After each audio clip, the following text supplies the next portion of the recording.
It is very, very important, ladies and gentlemen, to lay a strong foundation at every beginning.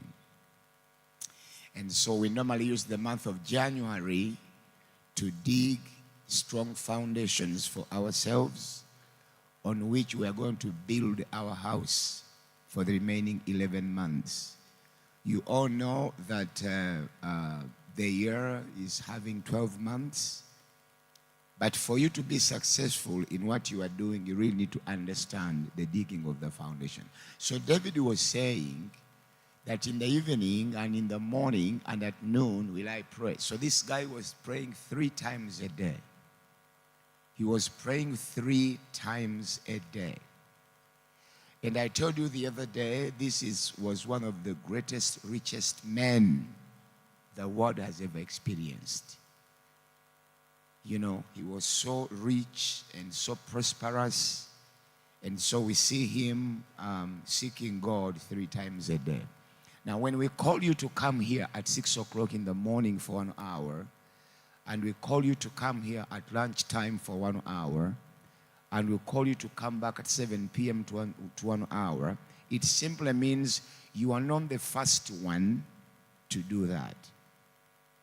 We also saw, yes, on Thursday, I think you still have that scripture. On Thursday, we also saw Daniel in chapter 6, I think verse number 2 or 3. Daniel also was doing the same. The Bible said that all the presidents of the kingdom, the governors and the princes and the counselors and the captains have consulted together to establish a royal statute, to make a firm decree that whosoever shall ask a petition of any god or a man for 30 days, save of thee, O king, he shall be cast into the den of lions. We saw on Thursday that the governors and the presidents of the provinces and the princes and the counselors and the captains, they all come together and they conscripted a law in their parliament, in their Congress. They made a law which stipulates that in 30 days no man should worship anything other than you, the king. And these people were conscripted this law because they were targeting just one man. They had tried to cause fault on Daniel, but they failed. Daniel was a law-abiding citizen. Daniel was a righteous man. Daniel obeyed the rules of the land. So they trapped here and there. They brought beautiful girls before him so that he may be able maybe to love him and sleep with them, so that they may get a cause against him. They did everything to tempt him, to cause him in contempt of the law, but they failed. So the only thing they discovered was the only law Daniel can break is anything concerning God. Anything concerning God, Daniel was not willing to obey. So when you read the New Life Translation in a simpler language, because this is King James Version and is a little bit harder, but when you read it in the simpler translation, say, we are all in agreement, we administrators, officials, high officers, advisors, and governors, that the king should make a law that will be strictly enforced. The law, after it is being made, must be strictly enforced. Give orders that for the next 30 days, any person who prays to anyone, divine or human, except you, your majesty, will be thrown into the den of lions. So this is the only way they could get Daniel into their trap. Because they knew that Daniel, being a righteous man, a man who fears God, a man who is a Hebrew, was not willing to bow down and worship a human being. So in other words, they knew that by putting this law into place, Daniel was going to break it. And for sure, he broke it. Daniel is not like some of the Christians we have in our world today who are saved in church. They are Christians in church. When they get out of church, they do whatever they want to do. Daniel was a righteous man in church and outside church. Daniel was a righteous man during day and in darkness. Many Christians are not Christians at night. Many Christians are not Christians in darkness. They are only Christians when somebody is seeing them. Daniel was not like that. He was a child of the Hebrew. He feared God. He loved God. He believed in God. He was willing to go an extra mile to fulfill what God says. Because in the 10 Commandments, it was said, I think commandment number 2, thou shalt not make an image. You see, the Catholic Church is even violating an entire big organization, is even breaking the rules of God.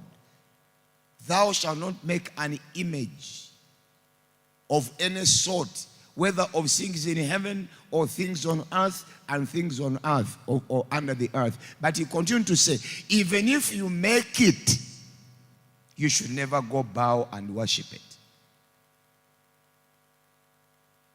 A whole religion cannot keep the commandment of God. A whole religion. Idols are everywhere. People are worshiping them in every corner of that church. Daniel was a righteous man. He was not willing to bow before a human being and worship him. So they knew that if they made a law for just 30 days, he said, give orders that for the next 30 days, any person who prays to anyone, divine or human, except you, your majesty. So they knew that by making this law, that everybody in 30 days should worship the king, they knew Daniel was not going to accept it. And so they made the law. And in verse number 8, and now your majesty issue and sign it, this law, so it cannot be changed. An official law, that of the Medes and the Persians, cannot be revoked. So the law was going to be strict. It cannot be changed. It cannot be reversed, regardless of whom it catches. But we all know that all these people, we are targeting just one man. You are in the world today, and somebody is targeting you. If God can open up your spiritual eyes, and you see how many demons are planning for you today to fall in an accident, you'll know that they don't love you. If you can see the wiles of the enemy, the plans of the devil against your family, against your life, against your business, against your future. If the devil can have the power to burn down your house by fire, he could do it. So we are in the midst of life when everything is planning against us. My neighbor, just after this house, the next house, the third one, the flat, just passed away 2 weeks ago. He was, I think, of my age. He was around 59, 60 there. Very rich. I don't know how many buildings he has. When you peep into his house, it is packed with cars and vehicles and trucks. He has about 5 of those houses. There is a flat there when you are turning. This house, the next house, and the next one. So he was driving his truck. He has a very big hardware in Moses Avao. Sigul. Lira. He's having a very big hardware like the one of Seroma here in Lira. So he was driving his truck. Reaching Kaluma, the truck got a mechanical problem. So he parked it by the roadside. I don't know why he was driving his own truck. But I also normally do that. I normally drive my trucks. So sometimes we take life very easy. So it got a mechanical problem before reaching Kaluma Dam. And he got out of the vehicle. He crossed the road on the other side. Gulu Highway. Crossed the road. Got out his mobile phone. And called a driver in Kampala to come with a mechanic to make sure that he works on the truck. So he said, for me, I'm going to drive off from here. I'm going to get a car somewhere, go to Lira, and please come and have mechanic and repair my vehicle. You shall drive and find me at the hardware in Lira. As he was still talking on the phone, a trailer was coming from the opposite side. He was driving to Gulu, and for the trailer was coming from Kampala. I mean, he was driving to Lira, the trailer was coming to Kampala.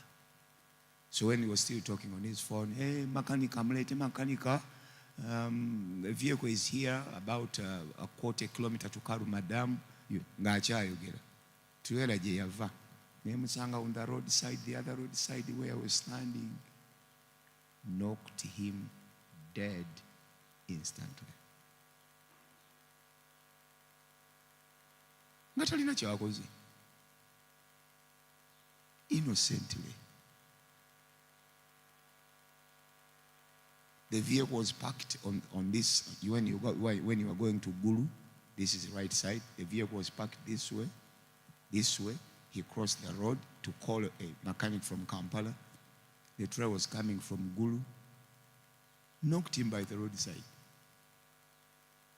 All his wealth is left without him.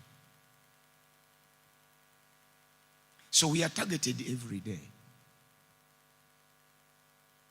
Whether you are driving or not driving, whether you are talking or not talking, whether you are on the phone or not. Some of us are even reckless. Reckless life is everywhere now. People walk not looking where they are going. People these days walk looking at their phones. Very few people walk looking where they are going. Very few. I have witnessed even border riders. They drive with one hand when the other hand is looking on the phone. A border. I've been seeing them in Katabi there. What they are reading in the potholes of Uganda, I don't know if you can read in the potholes of Uganda, but they drive with one hand, the other hand is watching maybe a movie or a WhatsApp message. We are so careless. You move around Chitolo there. 60 or 70% of people are walking like this. They don't even see where they are going. I don't know how many times I stop at the back of a woman, not even hearing the car is coming.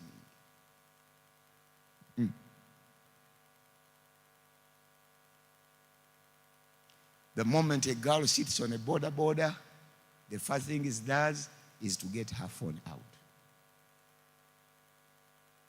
Kale luliro lwaki bavuga ngo omuwala ng'atudde nga yeekutte mu mikono nga yeekutte mu musajja bw'ati wakiriko is safe. But these days, they no longer hold it anywhere, just on their phones. So we are living a reckless life. Very reckless life. Those who are driving are on phones. Those who are walking are on phones. Those who are riding are on phones. Everybody is on phone. Even in church, you are on phone. Even a professor will bypass you because you are not listening to anything. Anyway, my point is, with the recklessness we have today, we are in danger of many things. Especially being knocked by either border. We are even starting to knock ourselves, the pedestrians.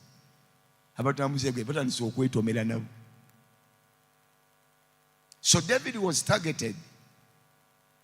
And so in verse number 9, the Bible says, I want to bring my message. So King Darius signed the law. King Darius signed. But when David learned that the law had been signed, he went home and knelt down as usual in his upstairs room with his windows open towards heaven and prayed 3 times a day, just as he had always done, giving thanks to God. So what I'm trying to bring here is that even David, in all his righteousness, was praying 3 times a day. Very important. But do not neglect the principle and the weapon of prayer.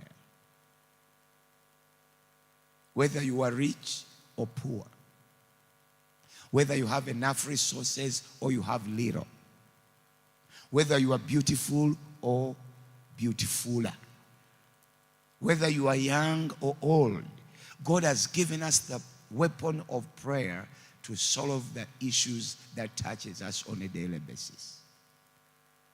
David, the Bible says he was coming in the temple to pray 3 times a day, morning, evening, and afternoon. Daniel is doing the same thing. He said when he learned that the king had signed the law, because he knew that this law was signed against him, and they all knew, and he himself knew that he was going to break it anyway. He was going to break it because Daniel could not bow down and worship a human being. He was not going to do that. The only thing he was praying for is that if the king can fail to sign it. But later on he heard that the king had signed it. So the only solution Daniel had was to pray. The only thing I'm sorry, I'm confusing David with Daniel. The only thing that Daniel could do. So the Bible says when he learned that the law had been signed, he went home and knelt down as usual in his upstairs room with his windows open towards Jerusalem. He prayed 3 times a day, just as they always done, giving thanks to the Lord. Why should you give all the 24 hours to your own problems? God has given us 24 hours a day. But you cannot even spare an hour in the month of January to pray to God.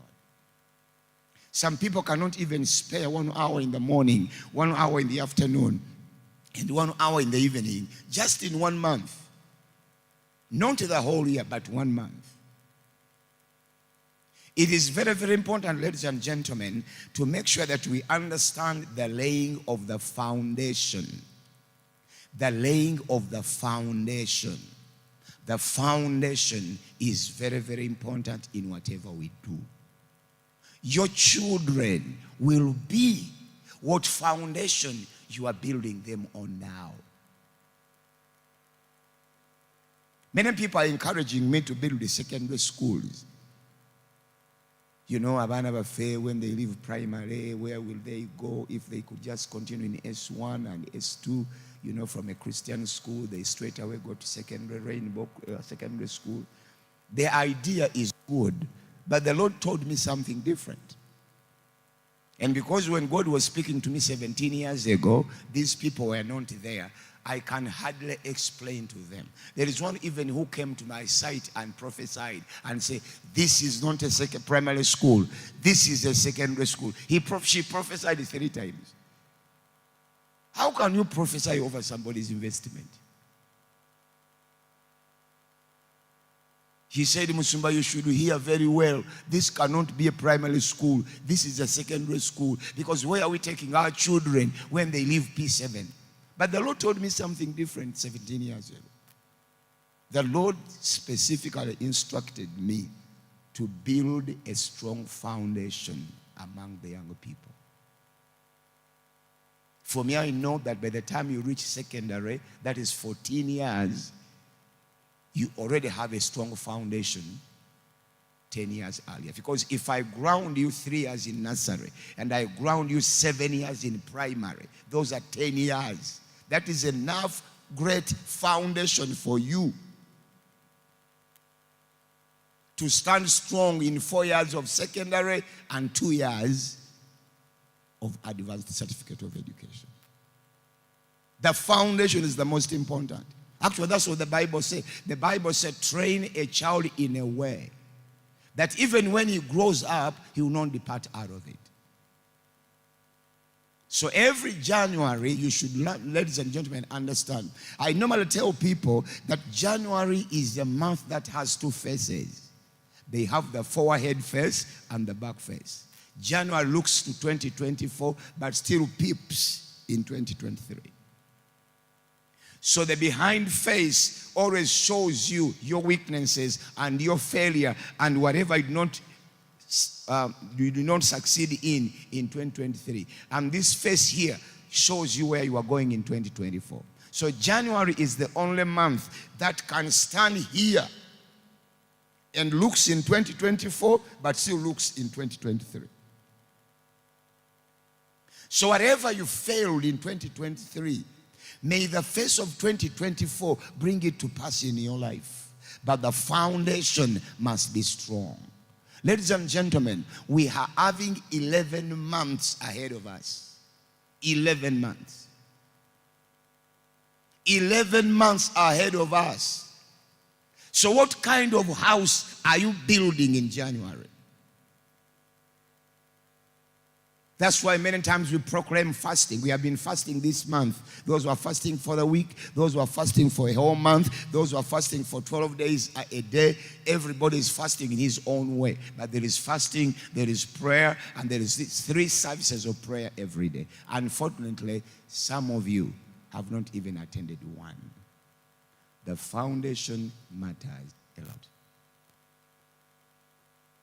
And I want to say, we are just 3 days away to wind up our month. We are just 3 days away. So prayer is very, very important. I was teaching about that. And guess what? The guy prayed. He went home and knelt down as usual in his upstairs room. I wanted to show that one also.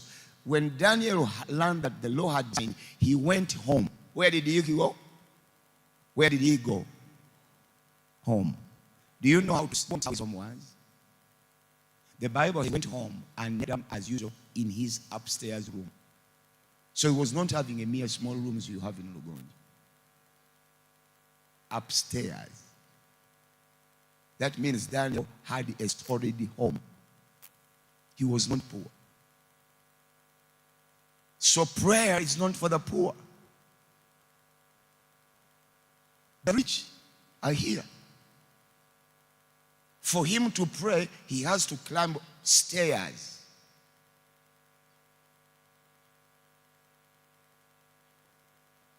Had a man having a storied building pray, and a tenant is not.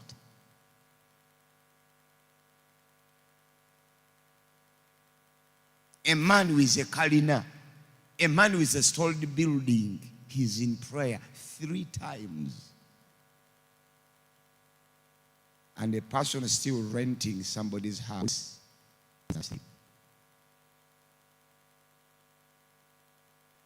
You know, when you read the Bible, you get challenged all the time. The Bible says he went to his home. Some of us don't even have homes.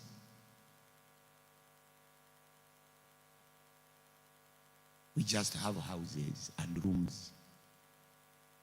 He went home, down as usual, and you also check the word as usual.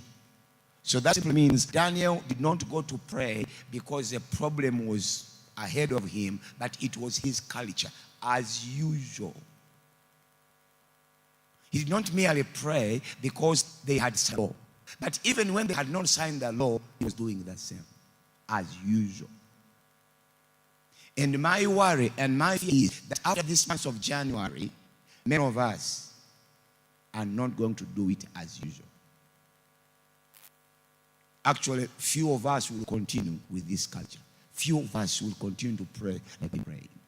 So for that, Daniel, number one, he was a rich man. He had a home. He had a Karina. He had a small building. But it was also a usual thing for him to pray. But this time, he opened his windows towards Jerusalem. He prayed 3 times a day, just as he had always done.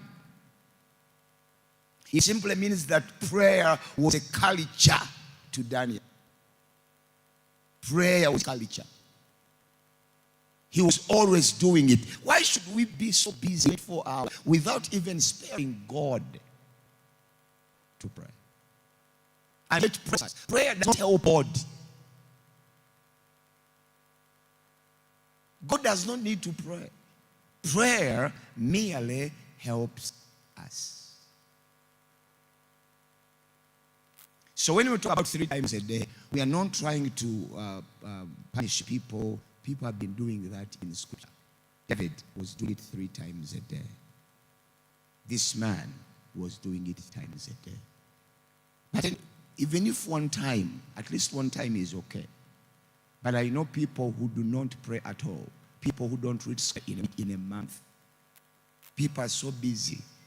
And when you ask the money they are making with their business, even the money is not there. So what are we busy about? Because somebody should be busy when on Sundays bringing 1 million shillings in a tithe. So I brought my tithe here, it is 1 million. Then you are busy. So ladies and gentlemen, as we wind up this last Sunday in this month, let us continue with this culture of prayer. Prayer has been there, prayer is there, and prayer will continue to be there. As I said, I'm trying to wind up my message. It's about 1 hour. We talked about 1 hour and we said Jesus instructed us at least to have a minimum prayer of 1 hour in Matthew chapter number 26. And I tell you over and over again that prayer before God is measured with a weighing scale called time. I'll continue to say that until everybody grasps it in it. Prayer is measured in time. The more time you give God in prayer, more chances of God answering you. The less time you give God in prayer, the less chances God answering you. God is interested in your time in prayer. And you always measure it in. So the Bible says that Jesus finds his disciples asleep and he's asking them, could you not watch with me just an hour? We have been learning that throughout the entire month. But as I'm winding up, I just want to remind you over and over. Wait, one day look scripture. I'm not talking about Daniel now. Could you not watch with me just 1 hour? So ladies and gentlemen, it's my request to remind you that the minimum time you can pray to God a day, minimum, is 1 hour. And if possible, you can give God a tithe of your time. A tithe. Because when God gives us 4 hours a day, a tithe must be 2 hours and 40 minutes. Mukama mwezi awadhange bili ndajikana. Ate filimu najira badde. People sit and watch a movie for 3 hours. People sit and watch a football match for 2 hours. 45 minutes for prayer. There is another 8 minutes extra time. That is almost an hour. And there is break. Break 15 minutes. Fast.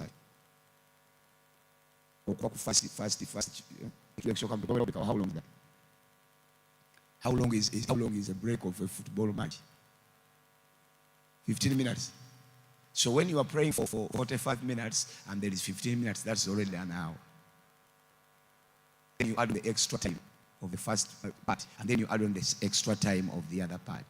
So somebody is on the television or in your for 2 hours watching a skin of a dead cow.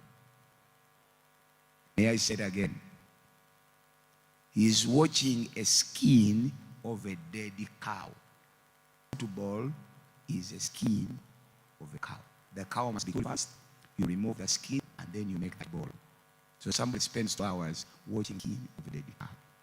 But you cannot spend that. So I'm reminding you once again, as we went up last Sunday, that God and his disciples find them asleep and says unto them, what? Could you not watch with me 1 hour? So ladies and gentlemen, you fully culture you at least to have a minimum of 1 hour a day. A minimum. And when I say the minimum, I mean the least, the smallest time you give to go in prayer a day should be a minimum of 1 hour or 60 minutes. At least. Because you know it is God. You are here sitting. You send a message. But that sun is sunlight. So when there is sunlight, there is a sun. There is a guy somewhere called God who is saying that sun will move. And by 6 p.m., that sun will be there. You have not supported him. You have not helped him. You are not doing anything to do that. So he's giving you 12 hours of daylight. 12 hours of daylight. It's already 9:15. And after giving you 12 hours of day and night, he's going to give you 12 hours of night. 12 hours of night, 12 hours of night. You work during the day, you sleep during the night. And you are not even remembering that time belongs to God. You can't even spare an hour to interact with him. You can't even spare an hour to talk to him. You can't even spare an hour to communicate with him. You can't even spare an hour to commune with him. What kind of human being are you? Because even birds wake up in the morning around 5:30, 5:45, 5:50, 6 o'clock, and they begin to praise him. Some of us are waking up in the morning by the singing of birds. You hear them?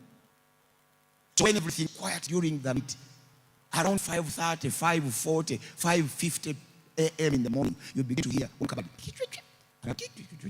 Within 5 minutes, the entire world is singing. The birds are singing everywhere.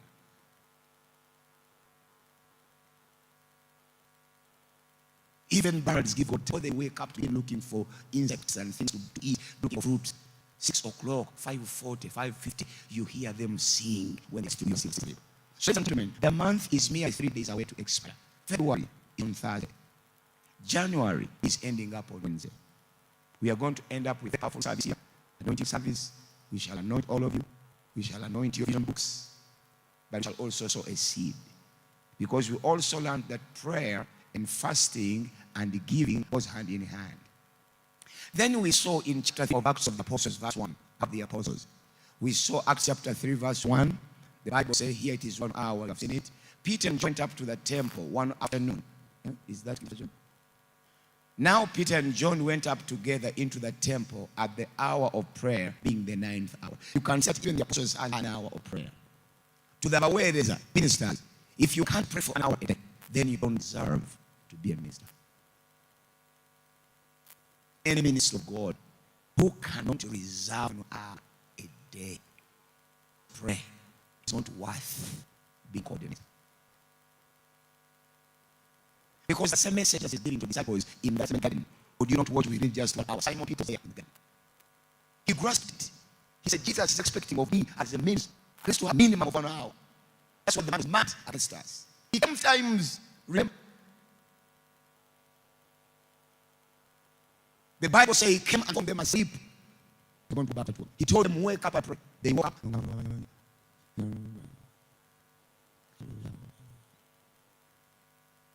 You work so hard, you tire yourself so much that in the time of prayer, you can't even make it 5 minutes. So Peter knew that the message that he was telling us is about 1 hour. So in the church, after Jesus had left, the Bible said he created an hour of prayer. It's the 9th hour. This hour was created by the apostles. Because in the days of Jesus Christ, that was not there in the temple. They created. So Peter and John went together into the temple at the hour of prayer, in the 9th hour. They went to pray. The 9th hour, the hour of prayer. A minister who cannot pray for 1 hour, you don't deserve to serve God. Believer, Christian who cannot pray for 1 hour, what can I tell you really? You can't communicate with God for 1 hour of the 24 hours he has been in a day. You send all of them on yourself. You are so selfish. All the 24 hours are for your business. They are for your job. They are for your travel. They are on your children, on your wife. They are on washing your clothes. You wash them, you dry them, you iron them, and keep them. 4 hours you are doing that. Then from that, you must cook. Then from cooking, you must mop the floor. Then after that, you must watch it. Then after that, you must have lunch. Then after that, you nap. And you're having a remote in your hand. You are being the TV. Now the TV is watching you. There anyone who has ever been watched by the TV? You were sitting in a chair or down here watching a program TV, and eventually, so TV begins to watch you. How many of you have been watched by TV? I've not seen how ever watched. Ever been watched by TV? Up your hand. 7 feet. So by the time you wake up, even the movie a long time, there is something else. So as we wind up our month, we're getting us today, so exceed on way. Because our prayers and our fasting must correspond with our giving. They work hand in hand. Prayer, fasting, and giving. So this is another scripture I've not come with in my record. If you can remind, in chapter 10 of the Apostles, there is another out there. I think chapter 10 verse 30, probably. Acts chapter 10 verse 30, is it? It's not 30, it's 20. So I've said 30. That's chapter 9. Yeah, just get it. I think Acts of the Apostles chapter 10 and verse 30. 30 tell him. Yes. On the morrow, as they went out and drew nigh unto the city, Peter went up upon the house to pray about the 6. You know, these people who are praying are already anointed. They are already anointed. Even anointed men of God and women of God should continue in that anointing by prayer. And these people are highly anointed. Because we saw, I think, on Monday, that Simon Peter who is praying every at 9, 3 p.m., the Bible says that his shadow even used to heal sick people. Because of the pastor yesterday at Kabi. And they brought a man who was dressed in casket. Because he was not, I don't know about those pictures, we shall show them later. And by the time we finished praying, the man had removed it. It was holding it in his hand, and the man had got healed. This is the man. Thank you for the picture. That man came with that thing in his. He couldn't turn his neck, couldn't move his neck. He was having a pump. Do you have a pump? But a man who is anointing to heal such a person, who does need to pray?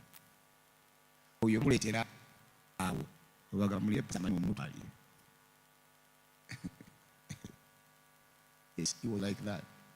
He was even worse than that. He's having a pump here, which is used usually to pump to create that thing.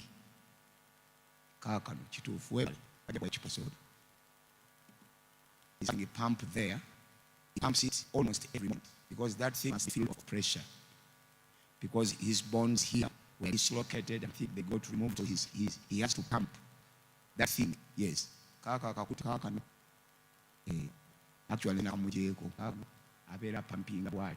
So that thing has got pressure. And when it has pressure, it is a protect his neck. Because his neck couldn't do this, couldn't do this. It's supposed to protect his neck to be in one place. You know? But eventually, after prayer, the man removed the pump. It is in handing up. You see that black thing?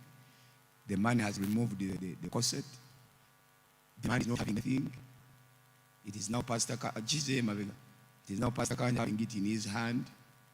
Now, does such a person also anointed like that need to pray? Yes? Now, what you have to do that? You can't even chase one demon from your church. Let's go to the pastor. You look at the man, and they began even to run on the platform because I was sitting here.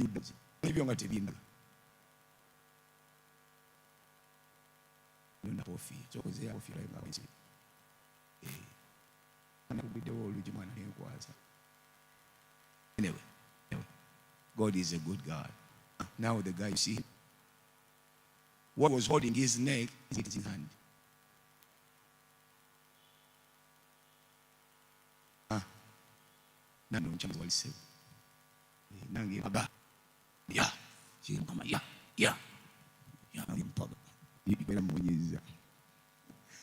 So you see, the anointed still pray, and the anointed are not. So that was the purpose of this month. I wanted to lay a strong foundation, a strong pillar in Jesus' name. So, let's continue even at the 31st to be our 30th day. Let's continue in the spirit of prayer. Prayer is a weapon that God has given unto us. Now, the last thing I want to share with you today is the book of Matthew chapter 26. Those are King James Version. Then he turned unto the disciples and found them asleep, and says unto them, what? Could you not watch with me 1 hour? Verse 41. Watch and pray that you enter not into temptation. The spirit indeed is willing, but the flesh is weak. One of the things that stop us from prayer is the flesh. The flesh many times is weak, but the spirit is willing. So you should always encourage your flesh to pray. Sometimes you are sick, sometimes you are hungry, sometimes you are dizzy, sometimes your body is fed, sometimes you are in temptations, sometimes something on. So your body is weak. So the hindrance to prayer is your day. Always pressurize your body. Push your body to the limits. Push your body to the limits. Because the spirit is willing. The spirit inside of you is willing to pray. What is stopping you from prayer is your body. It'll tell you, I'm tired. Yes, it will say I'm tired, but you can push it. And when God tells you that I feel pain, I feel tired, after 35 minutes, tell your body, yes, I know, I feel you are tired. But I'm going to put you another 35 minutes to make it 1 hour. Stop pushing. It is the better story that, puts a barrier in prayer. What you need is to push it ahead. I normally see these things with our children in schools, especially primary schools. Some of the steps children to understand is after lunch. I always encourage teachers to develop methods how children learn after lunch. Because the child just got a lunch, most probably it was portion and beans. He's back in class. He has been in class since morning. So the next thing that will come so quickly after lunch is dozing. So we encourage children to learn mathematics after lunch. In the school where I studied in primary, we never studied mathematics after lunch. Mathematics subject was always the first in the morning when the brain is still strong, sharp. But after breakfast at 10:30, you go back into class, then you get to have lunch at 2 p.m., you go back into class at 2 p.m. If you choose to teach mathematics at 2, you may be wasting your time. Because children are dozing. That's why we should create smaller songs here and there. Stand up. You stand up, sing a couple of 3 minutes. So the brains of the children comes back and the body wakes up. Then she can sit again for the remaining 35 minutes. Otherwise, the body always stops us from achieving what you are supposed to achieve. That's why people don't come to night prayer. The body was in, you must sleep. And the body is right, you must sleep. The body is not supposed to sleep. It has been working all day. It must rest. But there are times when we need to push it a little bit further. The other thing was in verse number.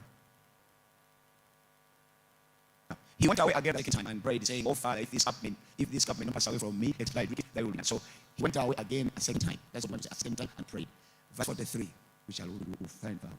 He came and found them asleep again, for their eyes were heavy. So it is normal to sleep when you are praying, but please make sure you push your body so that you don't sleep. The body is always your stumbling block in prayer. You must push it to the limit until 1 hour is done. That's what I'm going to do. When I come here, I have a call there. I must make sure I have my 1 hour. There's something that has happened, but I pushed the body to a limit of 1 hour. Number 44, I left them again and went away again and prayed the third time, saying the same words. That's what I want to say. He left them second time, then third time, and he went again and prayed the third time, saying them words. So I was telling the people, do not fear to pray for the same thing as many times as possible, and God answered. It is not a crime. If you're not yet married and you prayed for husband last year and the previous year and the 3 previous years, it is not wrong to do the same this year. He went the third time praying and saying the same words. Mukama, wife. Mukama, I need a wife. Mukama, I need a wife. If it takes 4 years, you can say the same words. That's why we came with a vision dream books. I don't know God. If God does not answer you in January, continue to pray for the same thing even in February, even in March, even in April. If God does not answer them in 2024, postpone them in 2025. We're not caught in the crime. Jesus did it. The Bible said he left them and went away again and prayed the third time, saying the same words. He could go the fourth time. If he could go the fifth time, say the same words. So God